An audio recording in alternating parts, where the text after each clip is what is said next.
Hello, my name is Xander from Terrytown, and welcome to your inTech Soul Dawn. Starting right up front, we're going to have a light just in case you do need to hook up at night. You retract and extend for your power tongue jack there. Since that is electric, if this ever electrically goes out, you can pull this little black tab up right behind it. You can kind of see the circle there. Just pull that up, and then inside you can stick a tool, which is going to be the same as your stabilizer jacks, which I'll go over that in just a minute. But just stick that same tool right inside here, then you're able to crank it up or down. For your propane tanks, you just pull these out, and then I'm going to see if I can peel it back right there. I'm not going to go into full depth. When you get here, I will. But otherwise, right there, there's your little twist tab. It's pointing to the right, so it's taking propane from that tank.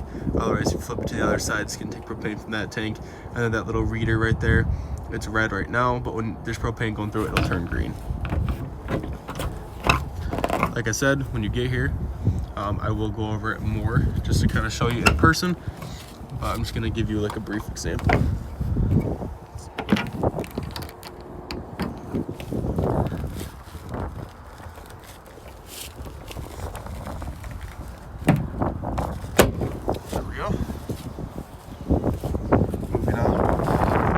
This is your water heater. If you open this up, this is going to be your anode rod. This anode rod goes right inside this little hole here. It's a 1 1/16 socket. What that does is that protects your tank. So when that's inside your tank, all the hard water is going to eat up that instead of your water heater. So, process, put that in, make sure it's nice and tight. Go to the inside of your camper, turn on the hot side of your faucet. It's going to sit there and sputter for a minute, but that's just all the air getting pushed out of your tank. Once you have a steady flow of water coming out, go ahead and turn this on, use it, do whatever you need to do. And then when it's time to empty it, just pull this pressure release valve here. Make sure it's straight. Once it's done hissing, because once again the pressure's releasing, go ahead and take your socket, pull this out, let it drain. It's just going to flow right out of here. Once it's done draining, go ahead, flick that back down, and put this back up. Inside of here is going to be your water situation. So here's your fresh tank, and then your city water connection. So for your city water connection, this is your city water. For your city water connection, when you get to a campground, just go ahead and plug that hose right inside of there, and it'll give you water. If you're going rustic camping, you will want to pop this off and fill it up before you go inside wherever you're going. So for example, in National Park, if you go, sometimes they'll have hoses right outside. You can go ahead and fill up this little tank here and then go inside, do your camping, and then when it's time for water, turn on your water pump, and then that water pump will take water from this fresh tank and push it through your lines. Furnace exhaust, so when your furnace is on, all the excess heat is going to be kicking out.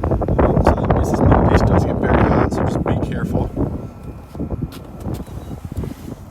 Down here, your green cap indicates that your tires are going to be filled with nitrogen.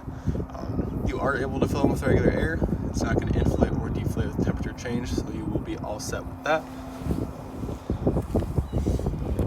Input for solar panel if needed. Input for TV outside if needed. It should be your cable satellite or antenna right here. Here is your camp power or shore power there. Just down here, this is going to be your black tank flush, or your black tank. You just pull that, and then your tank is going to then empty right out. And make sure this is closed for you. All you do, stick it on, and then you just twist.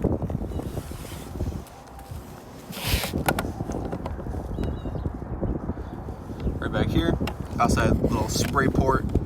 It's only going to be cold water, so you just take it out, stick the hose in there, and you can spray off fish, feet, anything that you decide to spray off with. Otherwise, coming back here,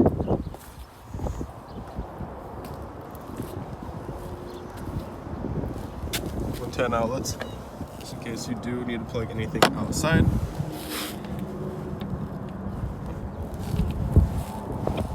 And then open this up. this is going to be the inside here, and this is that crank that I was talking about. So for your stabilizer jacks, just go ahead and stick that right on there. Then go ahead, crank up or down. And then once again, if this ever electrically goes out, you can stick this inside there and then go ahead and start cranking.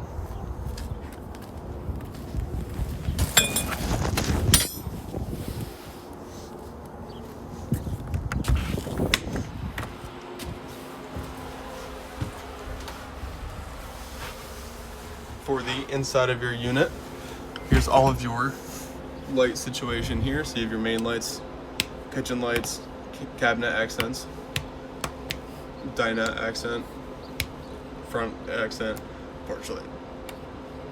So I'm just gonna shut some of these off, leave some of these on. Just to the right of it, this is gonna be your little command system. So starting up top, you have your battery reader, fresh tank reader, black tank, and gray tank reader. Water pump, so like I said, if that fresh tank, if you ever need to get water out of it, you just flip this on. You have a tank heater, so if you're camping more towards the end of the season and it starts getting cold, you can turn this on and your tanks will then kind of warm up to keep it from freezing. And then you have two elements to your water heater, so you have gas and electric. So if you're out in the middle of nowhere, you'd use gas. If you're hooked up, I recommend electric, unless you don't care about using your propane. Then I would recommend doing both. That just gives you the most heat out of the two. Right here, stereo. Everything's pretty self-explanatory. Everything's labeled. Zone A, inside speakers. Zone B, these speakers right here. And then Zone A. These ones over here.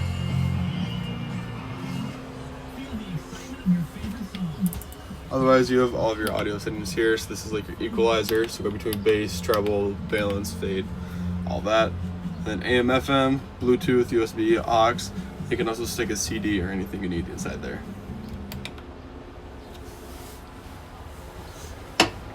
Coming below to this, to ignite, you just press, turn, and then you spark just like that.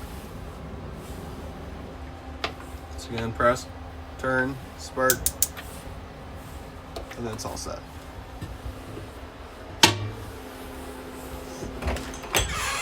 For your toilet, the main thing you're going to want is toilet solution along with RV grade toilet paper. The toilet paper is going to help break down easier so it doesn't clog your lines. And then the toilet solution is going to help break down solids and smells to kind of help everything flow nice and easy and break down easy so nothing clogs.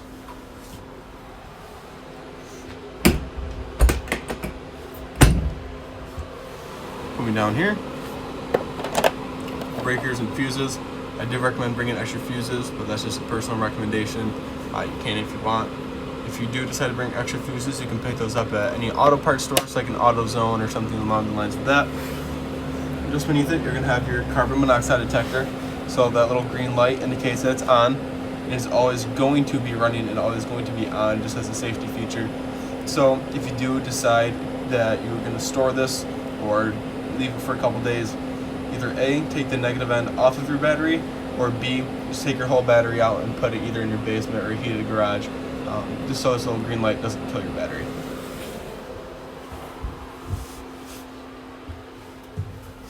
Otherwise, microwave.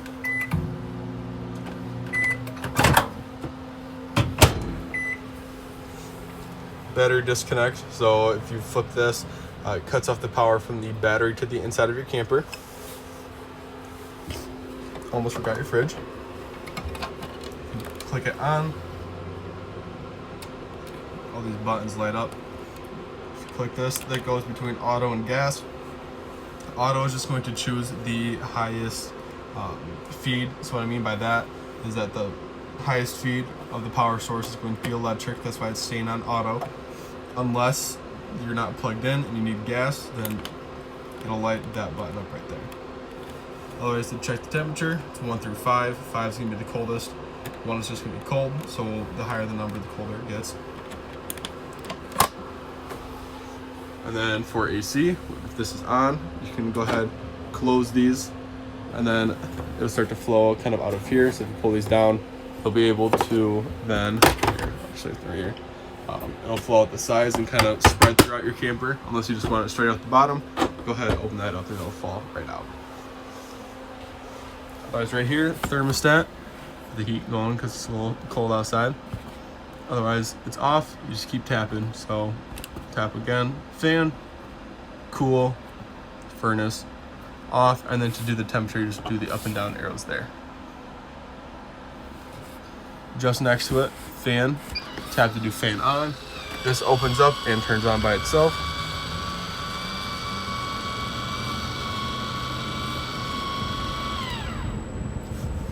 And then if you want to fan off, tap it.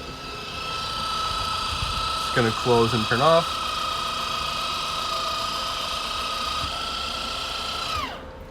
Unless you just want it, the vents open, then you can do it open or close once again. Otherwise, your battery and everything is going to be underneath this front compartment here. You need screw guns to take that out. Otherwise, that concludes your orientation. If you do have any questions, feel free to write them down and take them in when you come, and then we can help answer them when you're out here. Otherwise, besides that, enjoy.